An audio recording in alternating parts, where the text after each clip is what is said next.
Hello everyone, welcome back to my YouTube channel teaching subjects. आज के video में हम आपका मैथ्स के जो मोस्ट इंपॉर्टेंट क्वेश्चंस हैं, जो मुझे लगता है कि आ सकते हैं, जो डीएलएड का लेवल है उसके अकॉर्डिंग, तो उसको हम इस वीडियो में करेंगे।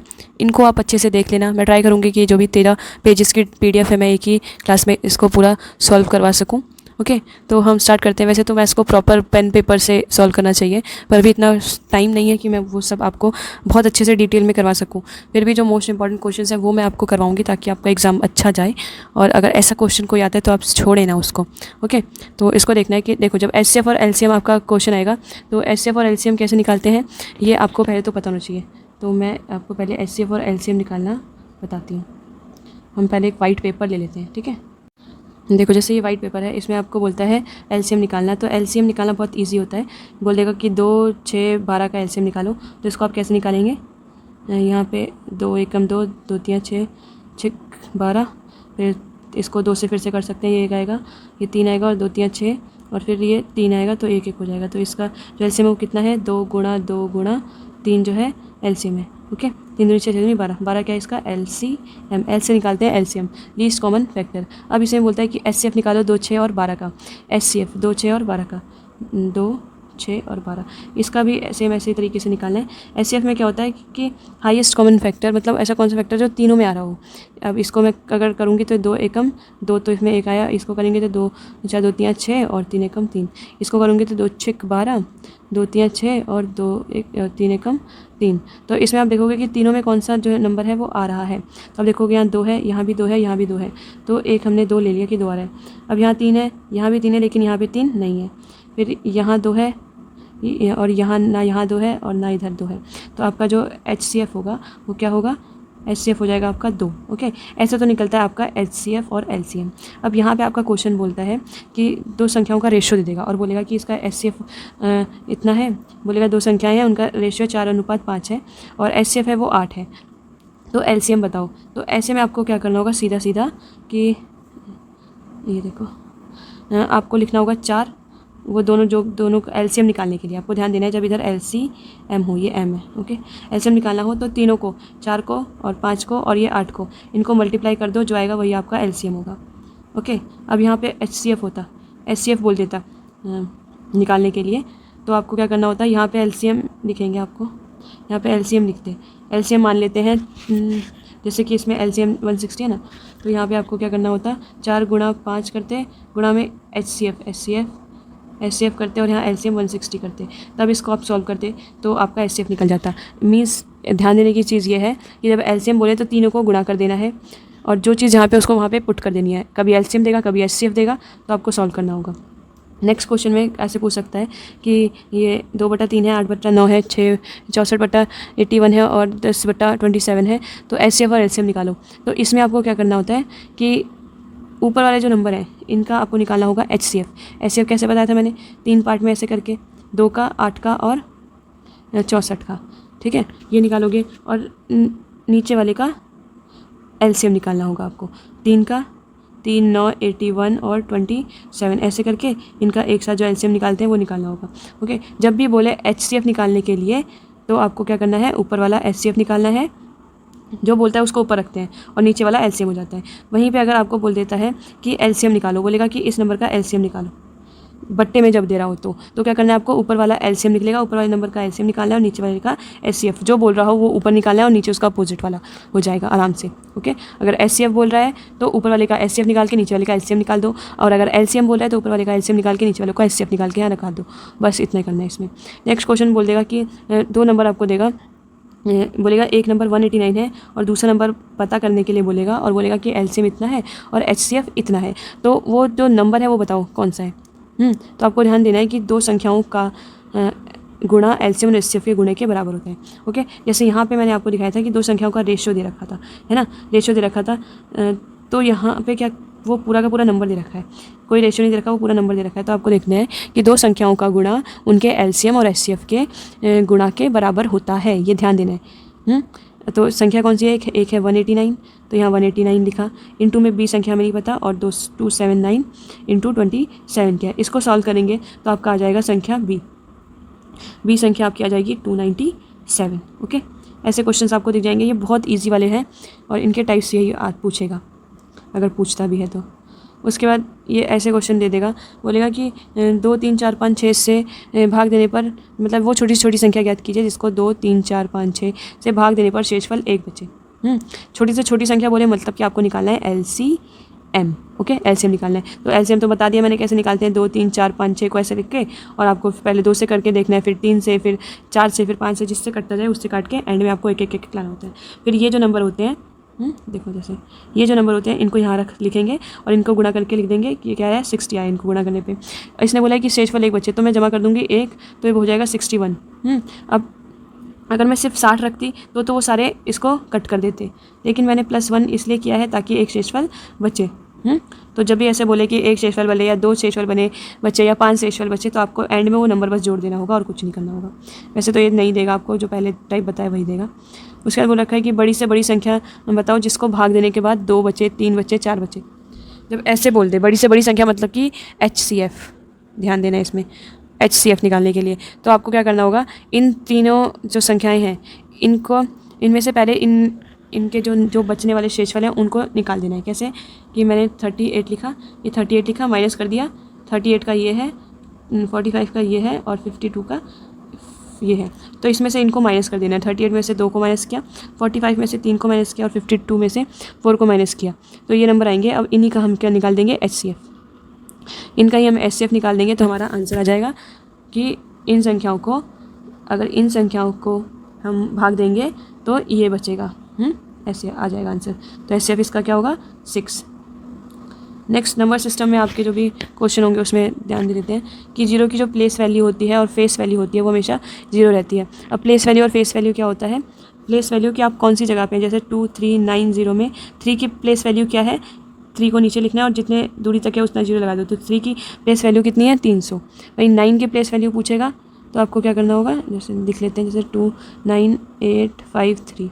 यहाँ बोले कि 9 की प्लेस वैल्यू बताइए, प्लेस वैल्यू कि वो कौन सी प्लेस मतलब कहाँ है वो खड़ा, तो हम बता देंगे 9 की प्लेस वैल्यू है 9000।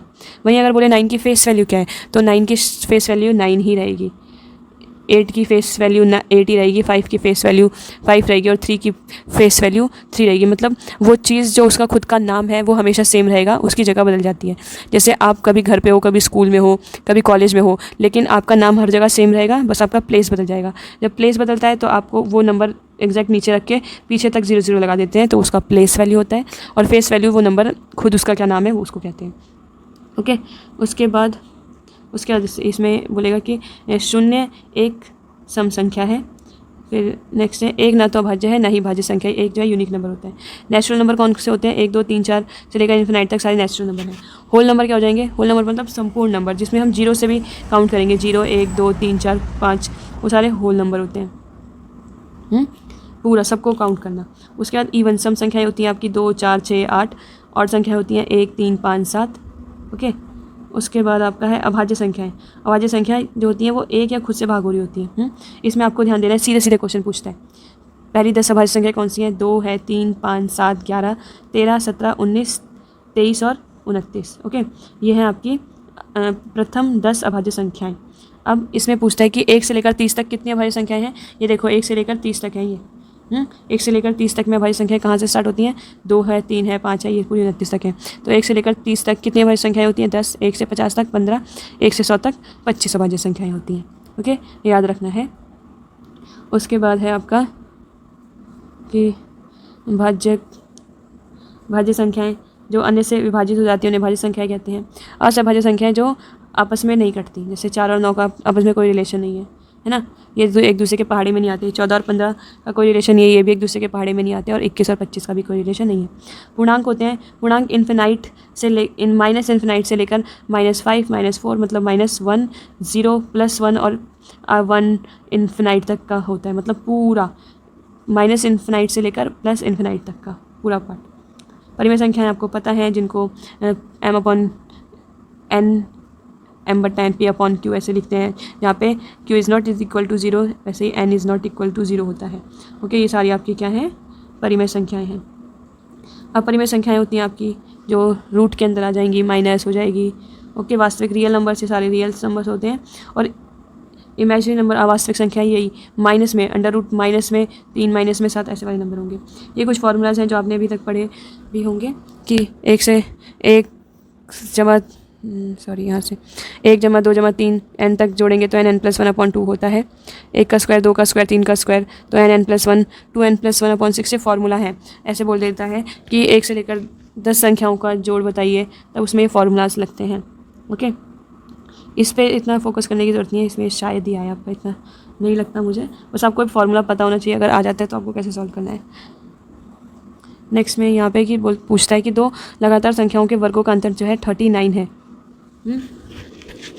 तो आपको बताना है कि वो संख्याएं कौन सी हैं। तो 2 लगातार संख्याओं का जो वर्गों का अंतर मतलब कि जैसे 2 लगातार संख्या 2 और 3 है, इनके वर्ग मतलब कि इनका स्क्वायर। अब 2 का स्क्वायर होगा 4 और 3 का स्क्वायर होगा कितना, 9। तो बोला है कि 2 संख्याओं के वर्गों का अंतर 39 है। इनका अंतर कितना होगा, 4, 5, 6, 7, 8, 9, 5 है ना इनका डिफरेंस। तो इसमें इन्होंने क्या बताया कि 2 लगातार संख्याओं के वर्गों का अंतर 39 है। वैसे अगर मैं इसमें देखूं तो 2 लगातार संख्याओं के वर्गों का अंतर कितना है, 5 है। और इनका अगर जोड़ देखो, 2 और 3 का जोड़ भी कितना होता है, 5 होता है ना। तो आपको हमेशा ध्यान देना है कि जो भी ये संख्या बोले ना, ये संख्या जो बोलेगा ये उन संख्याओं का जोड़ होता है, हमेशा उन 2 संख्याओं का जोड़ होगा। तो आपको इसके लिए क्या करना है, 39 + 1/2 करना है, बराबर में 20 आ जाएगा। जो भी नंबर बोले उसका जोड़ के कर देना है। जैसे 39 + 1/2 आपका जाएगा 20। तो एक संख्या है 20 और एक संख्या है 19 और इनका जोड़ भी कितना होगा, 39। तो ये ध्यान देना है कि 2 लगातार संख्याओं के वर्गों का अंतर उन संख्याओं के जोड़ के बराबर होता है। 19 और 20 भी मिलके 39 होंगे और इनका अंतर भी 39 है। अगर मैं 19 का स्क्वायर और 20 का स्क्वायर करूँगी तो उनका जो अंतर होगा वो 39 आएगा, जैसे मैंने 2 और 3 का करके दिखाया आपको। ओके, उसके बाद ये इसमें पूछ लेता है कि 9/7, 15/13, 21/19 और 23/21 में सबसे छोटी भिन्न कौन सी है।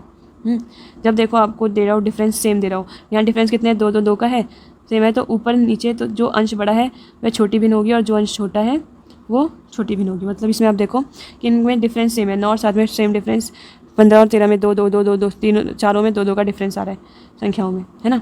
9 और 7 में 2 का डिफरेंस है, 15 और 13 में 2 का डिफरेंस है, 19 और 21 में 2 का, और 21 और 23 में 2 का डिफरेंस है। अब इसमें बोलता है कि ऐसी सिचुएशन में ऊपर नीचे तो जो अंश बड़ा है इसमें बड़ा कौन है, 23/21 है, वो छोटी भिन्न होगी। तो जो बड़ा है वो छोटा होता है और जो छोटा होगा वो बड़ा होगा। तो इसमें सबसे बड़ी भिन्न कौन सी होगी, 9/27, क्योंकि 9 सबसे छोटा इन नंबर्स में, है ना। इन नंबर्स में सबसे छोटा कौन है, ऊपर वाले नंबर्स में जो बड़ा होगा वो छोटा और जो छोटा होगा वो बड़ा। ठीक है, ऐसे पहचानना है। इसके अलावा आपको मैं और बताती हूँ तरीका कि कभी कभी ऐसे नंबर दे देगा जैसे 2/3, 4/5 और 6/3। बोलेगा कि इन संख्याओं में बताओ कि बड़ी संख्या कौन सी है। तो आपको क्या करना है, बड़ी संख्या पूछ ले छोटी संख्या पूछ ले तो दोनों में सेम ही होगा। आपको क्रॉस मल्टीप्लाई करना होगा। कैसे करोगे, ये देखो, 3 को गुणा करोगे 4 से, 3 चौक 12 आ जाएगा और 5 दूनी 10 हो जाएगा। अब बताओ 10 और 12 में बड़ा कौन है, ये बड़ा है, तो इसको लेते हैं हम। 4/5 में से 5 को करेंगे इस 6 से और इस 3 को करेंगे इस 4 से, तो 3 चौक फिर से 12 आएगा और 5 6 30 आएगा। अब बताओ 12 और 30 में कौन बड़ा है, ये बड़ा है, तो आपका आंसर हो जाएगा 6/3 जो है बड़ा है। अब इसी में कभी कभी आपसे क्या पूछेगा कि छोटा बताओ, तो इसको रब कर लेते हैं पहले।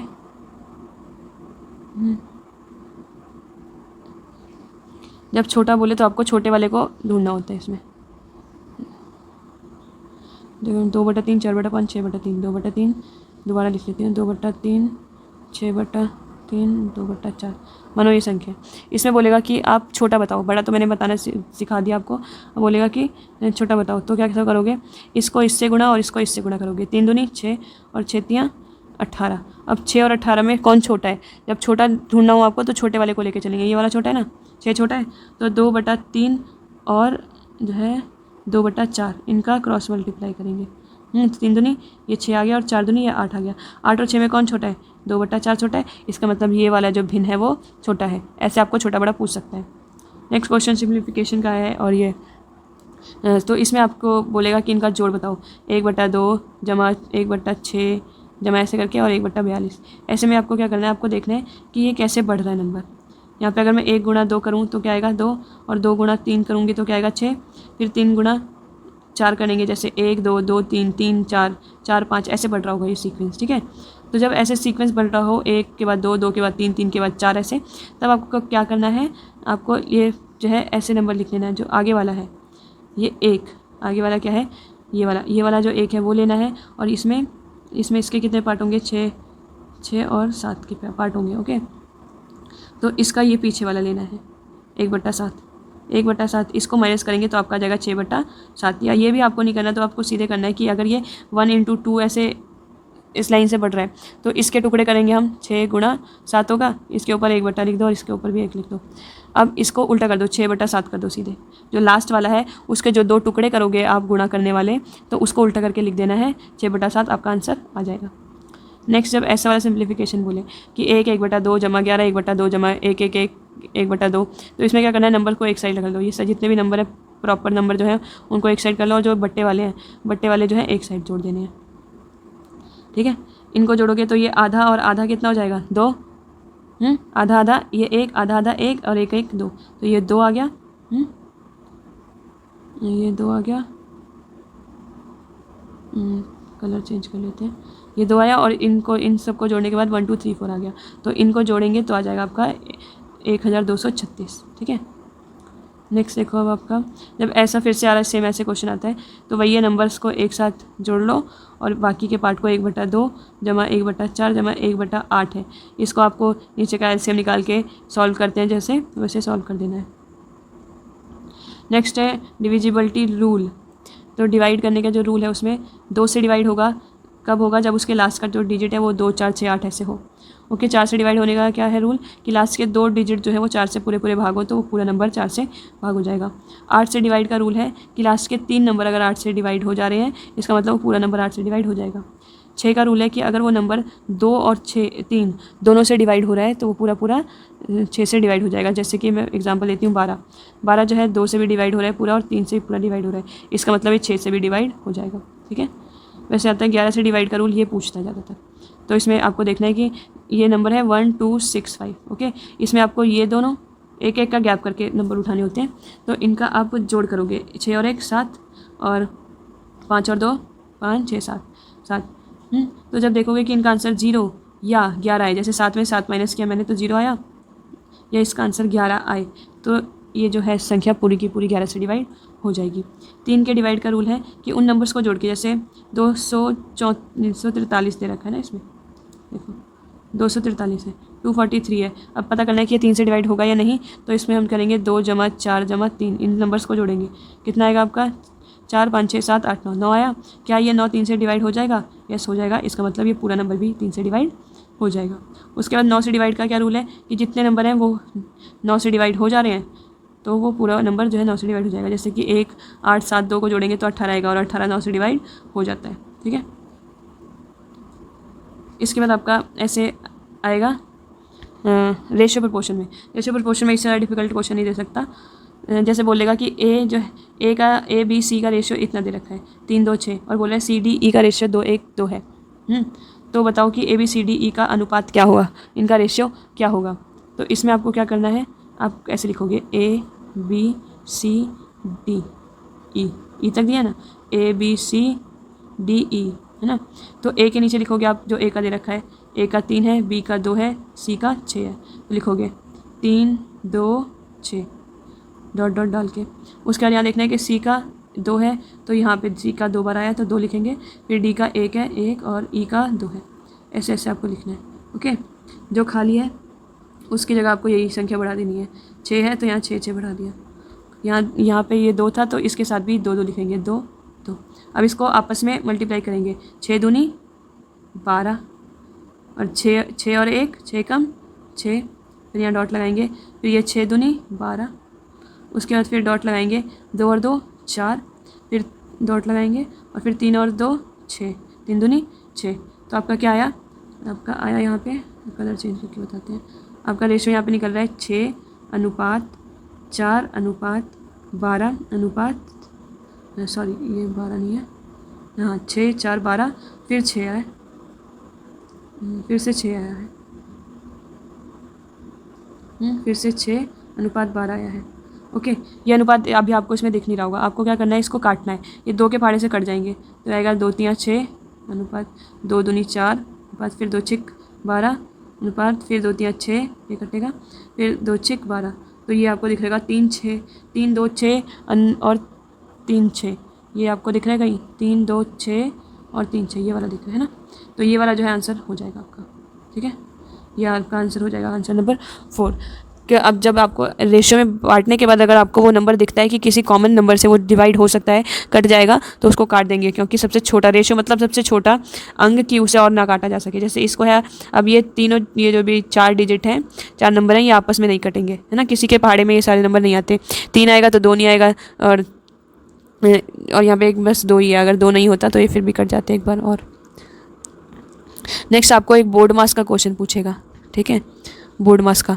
तो देखो इसमें क्या करना होता है, आप लिखोगे यहाँ पे बोर्ड मास। इसमें क्या करना होगा आपको, ब्रैकेट तो है नहीं इसमें, ब्रैकेट वाला होता है तो पहले ब्रैकेट को सॉल्व करते हैं। इसको करेंगे ब्रैकेट ओपन डिवाइड, डिवाइड कैसा है, 15 और 3 का डिवाइड है ना, तो यहाँ हम 15/3 लिखते हैं। उसके बाद माइनस के 4 गुणा 3 और 12, इसका आंसर 5 आएगा, पहले से दे रखा है। तो अब पहले इसको करते हैं, 3 पंजे 15, 5 आ गया यहाँ पे, तो हम लिखेंगे क्या, 12 जमा 5 घटा 4 गुणा 3। हमने ब्रैकेट ओपन डिवाइड कर लिया, अब हम मल्टीप्लाई करेंगे। अब मल्टीप्लाई 4 को 3 से करेंगे, 3 चौक 12, ये 12 आया, ये 5 और ये 12। ब्रैकेट ओपन डिवाइड मल्टीप्लाई, अब ऐड करते हैं, ऐड के जो पार्ट है वो ऐड करो। 12 और 15 कितने होंगे, यहाँ लिख देंगे, 12 13 14 15 16 17, ये होगा 17 और माइनस 12। अब बताओ कि अब आपको ब्रैकेट ये बोर्ड मास, अब आपको क्या करना है, सब्ट्रैक्ट, सब्ट्रैक्ट मतलब माइनस करना। तो 17 में से 12 गए, कितने बचे, 5, तो आपका आंसर आ गया 5, ठीक है। बोर्ड मास में ऐसे आपको करना है कि अगर ब्रैकेट है तो पहले ब्रैकेट को सॉल्व करो। जैसे कि यहाँ पे अगर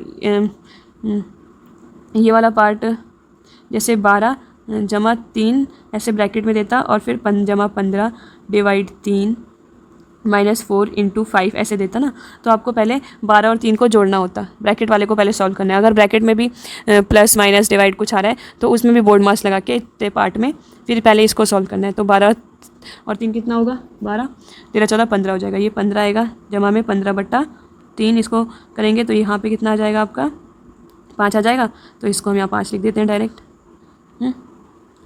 तो हमने यहाँ लिख दिया, यहाँ लिखा 5,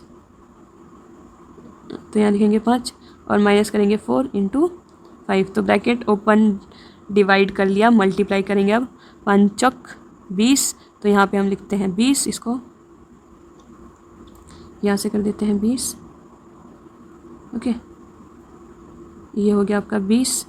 अब bracket open divide multiply add, अब ऐड करना है, ऐड का कौन सा है, 15 है और 20 है, 15 और 20 आपका कितने हो जाएंगे, यहाँ 15 जोड़ेंगे तो 5 और 35 और सॉरी, ये माइनस का साइन आपको दिख रहा है ना, प्लस माइनस क्या हो जाएंगे, माइनस हो जाएंगे। तो इस वाले पार्ट को आप जोड़ेंगे, 15 और 5 कितना होगा, 20, और 20 में से ये 20 माइनस होंगे तो आंसर आ जाएगा 0, ओके। तो ये ऐसे आपका बोर्ड मास होगा, bracket open divide multiply add और सब्ट्रैक्ट, ऐसे करना होगा, ठीक है। नेक्स्ट आपका जो भी आपका आएगा डाटा वाला जो क्वेश्चन है, उसमें कैसे क्वेश्चन पूछ सकता है उसको देख लेते हैं एक बार। कि यहाँ पे दे रखा है कि गांव में बच्चों की कुल संख्या, बच्चों की संख्या के बारे में डाटा दर्शाया गया है कि कुल बच्चे हैं जो गांव में वो इतने हैं, और पोलियो की ड्रॉप पिलाई गई कितने बच्चों को, 192 को, 184 में से 148 को, 156 में से 124, 272 में से 240 को, और 324 में से 216 को बच्चों को जो पोलियो ड्रॉप वो पिलाई गई। अब इसमें नीचे क्या पूछ रहा है कि ए और बी के उन बच्चों की कुल संख्या जिन्हें पोलियो ड्रॉप दिया गया कितने हैं, ए के 192 और बी के कितने हैं 148, ओके। ये कितने होंगे, 10 14 340 बच्चे, ठीक है। और गांव ई के बच्चों की कुल संख्या के बीच का अंतर, ई के कुल बच्चे कितने हैं, ई के कुल बच्चे हैं 324, ठीक है। तो हम 324 और 340 का डिफरेंस कितना होगा आपका, ये आएगा 6 और 3 में से 2 गए 1, क्या आ जाएगा 16 का डिफरेंस होगा, ओके। ऐसे क्वेश्चन आपको डाटा इंटरप्रिटेशन में दे देगा सीधा सीधा। बाद डाटा इंटरप्रिटेशन का आपका नेक्स्ट क्वेश्चन है। इसमें भी आपको यहाँ गांव दे रखे हैं, कुल बच्चे और जिनको पोलियो ड्रॉप दी गई। इसमें पूछा है कि गांव ई में पोलियो ड्रॉप दिए जाने वाले बच्चों की संख्या कितनी है। 216 बच्चों को दिए जा रहा है ई में, है ना। ई में 216 बच्चों को दिया जा रहा है कि संख्या पोलियो ड्रॉप नहीं दिए जाने वाले बच्चों की संख्या का कितना % है। अब पोलियो ड्रॉप कितनों को नहीं दिया जा रहा है, 324 में से 216 को दिया जा रहा है। 324 में से 216 को दे रहे हैं तो कितनों को नहीं दे रहे हैं, 108 को नहीं दे रहे। तो बोल रहा है कि 108 जो है आपके जितने को दिए जा रहा है और जितनों को नहीं दिया जा रहा है उसका कितना % है। तो इसको निकालेंगे ऐसे सॉल्व करके, तो ये आ जाएगा आपका 200%। ओके, 200%। तो ऐसे क्वेश्चंस आएंगे आपके हल्के फुल्के, मतलब ये तो फिर भी डिफ़िकल्ट लग रहा है डाटा वाला, लेकिन आपका और इससे भी आसान होगा। मैंने बस इसलिए आइडिया दिया है ताकि आप अच्छे से कर पाओ। ओके, तो ये आपके मैथ्स की वीडियो है, लगभग 30 से 32 मिनट की हो गई है और अभी रात के 1 बज रहे हैं।